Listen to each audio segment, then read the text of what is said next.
Good morning, students. Today we will revise the first chapter of history. Tracing changes through 1,000 years. 1000 वर्षों के दौरान हुए परिवर्तनों की पड़ताल. Take a look at maps 1 and 2. Map 1 was made in 1154 CE by the Arab geographer Al-Idrisi.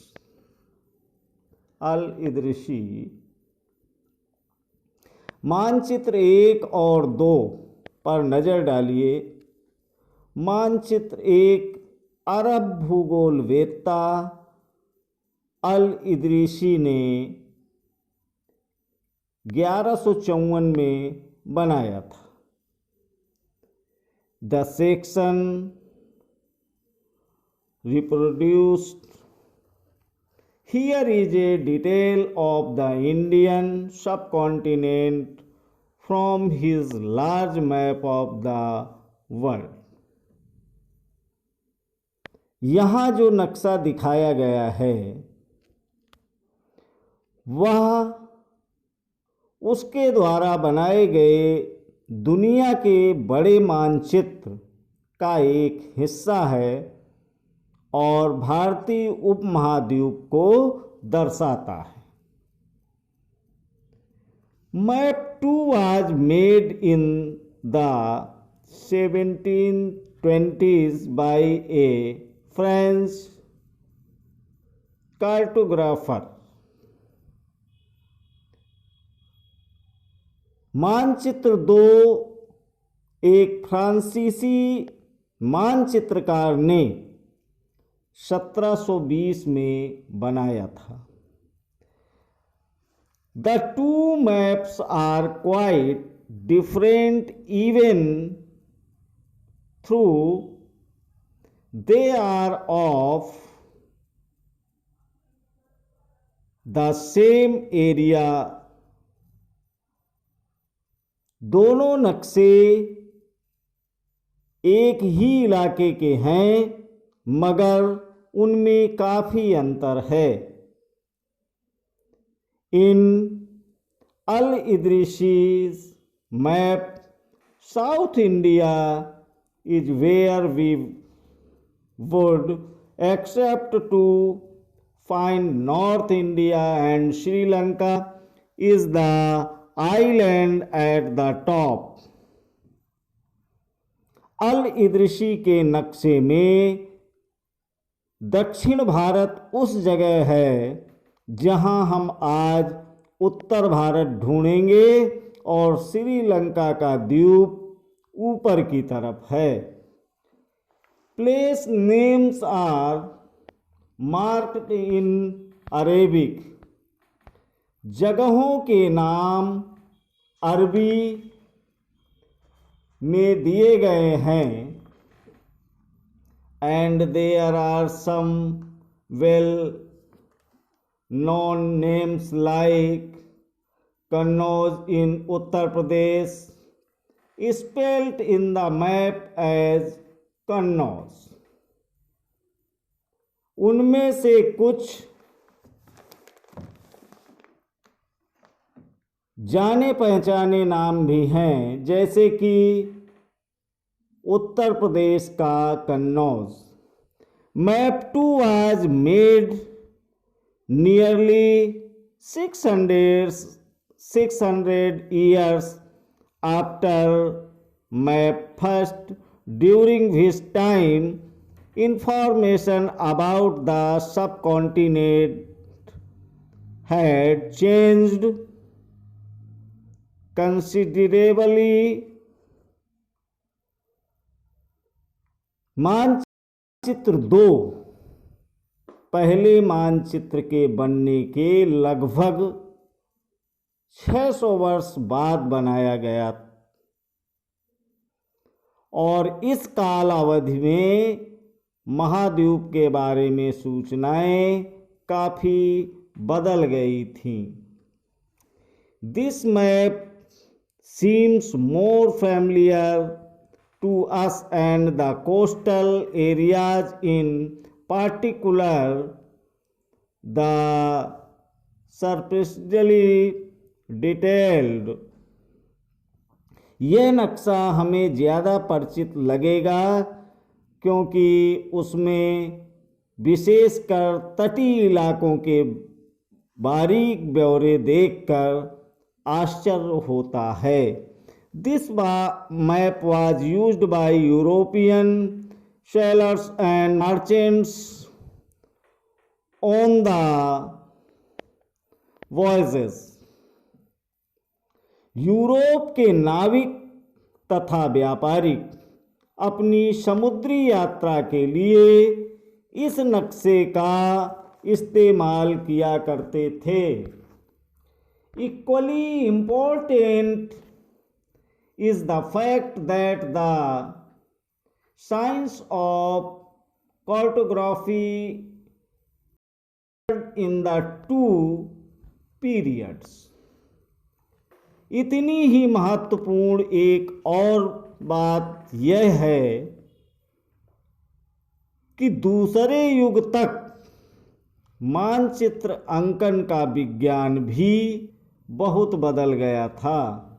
When historians read documents, maps and text from the past, they have to be sensitive to the different historical backgrounds, the contexts in which information about the past was produced. इतिहासकार जब बीते युगों के दस्तावेजों, नक्शों और लेखों का अध्ययन करते हैं तो उनके लिए उन सूचनाओं के संदर्भों का उनकी भिन्न भिन्न ऐतिहासिक पृष्ठभूमियों का ध्यान रखना जरूरी होता है।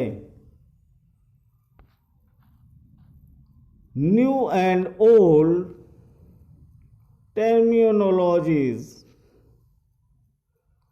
नई और पुरानी शब्दावली।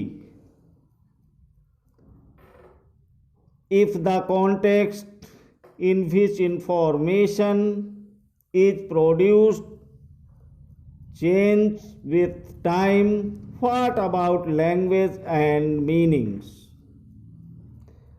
अगर समय के साथ साथ सूचनाओं के संदर्भ बदलते हैं तो भाषा और अर्थों के साथ क्या होता है?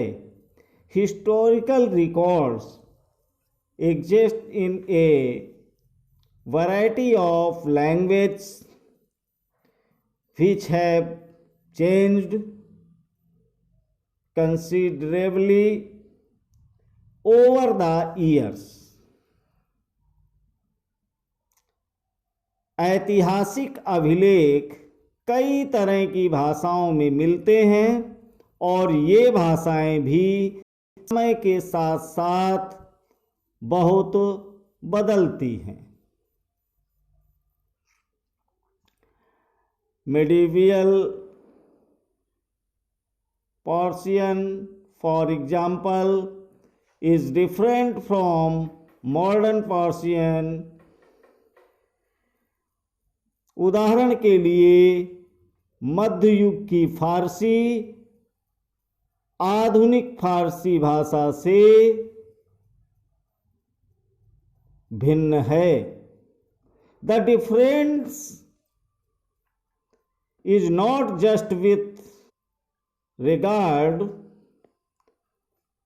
to grammar and vocabulary, the meanings of words also change over time।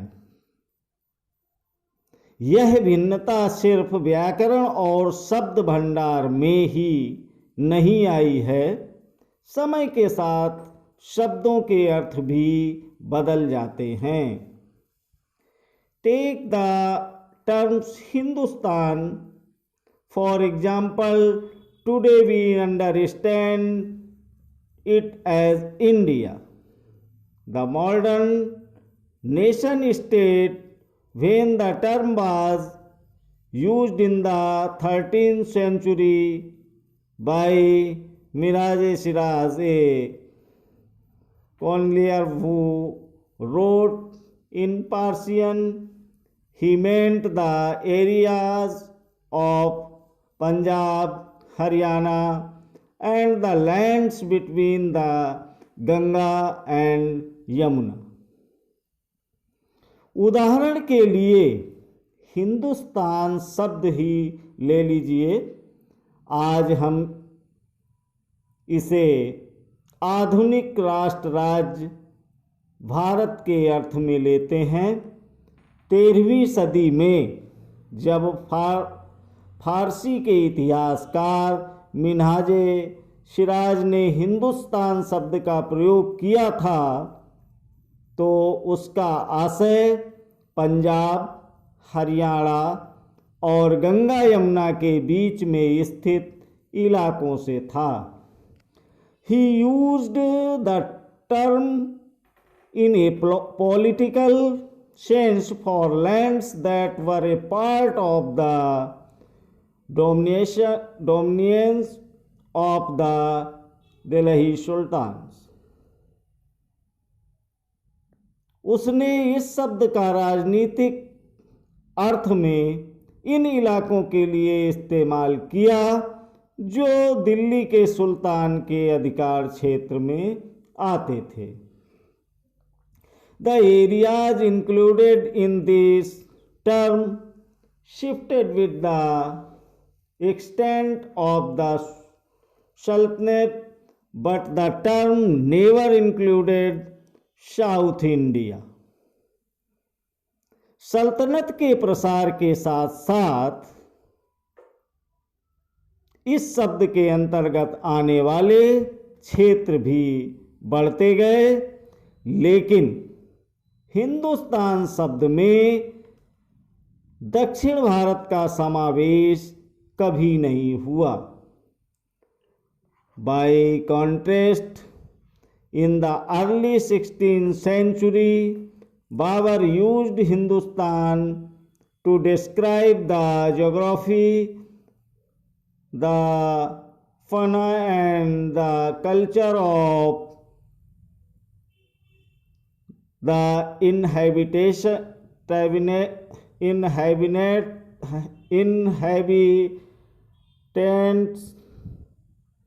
of the subcontinent।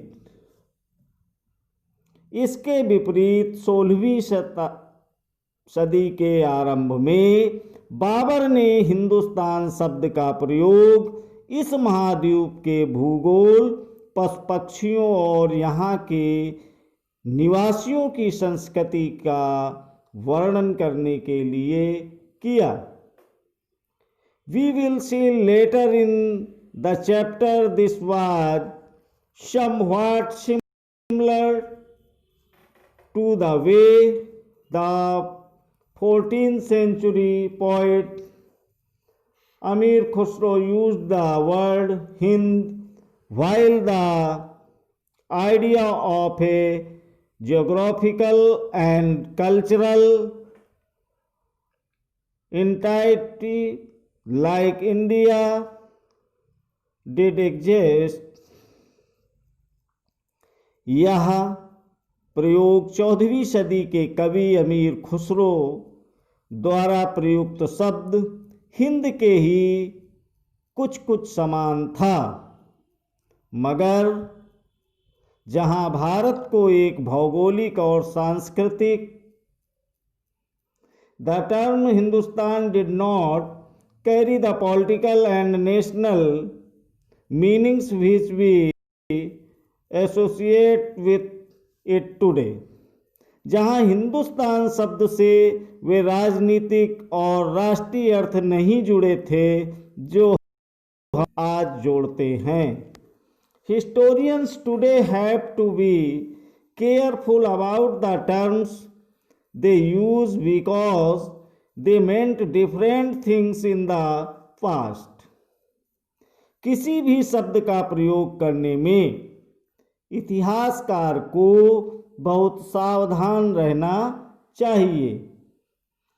Take for example a simple term like foreigner.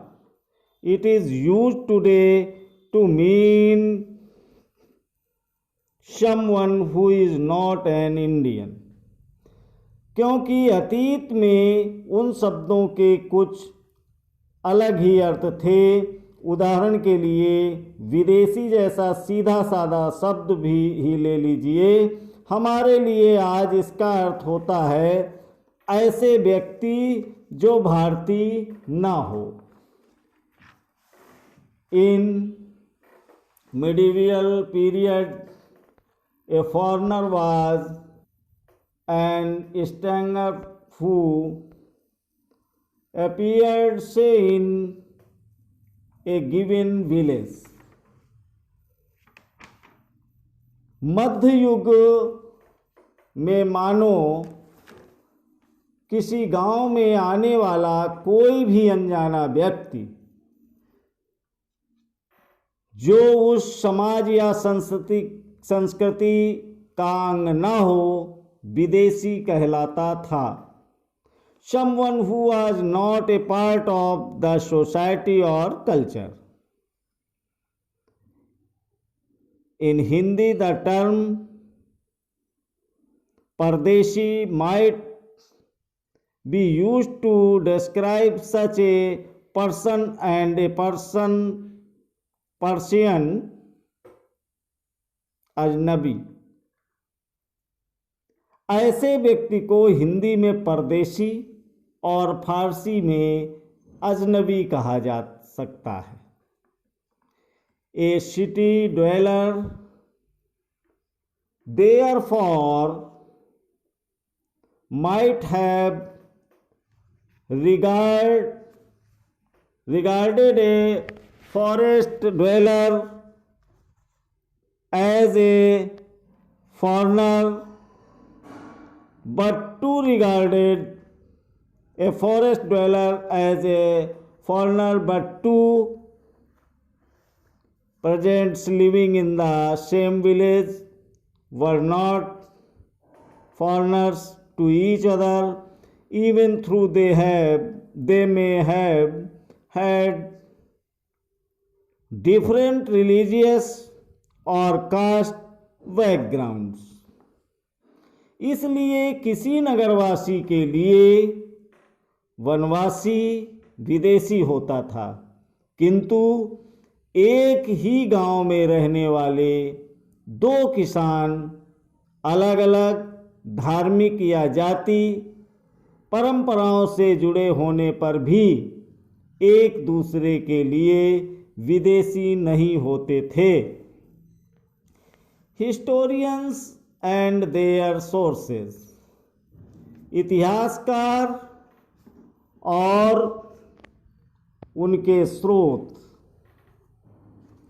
Historians use different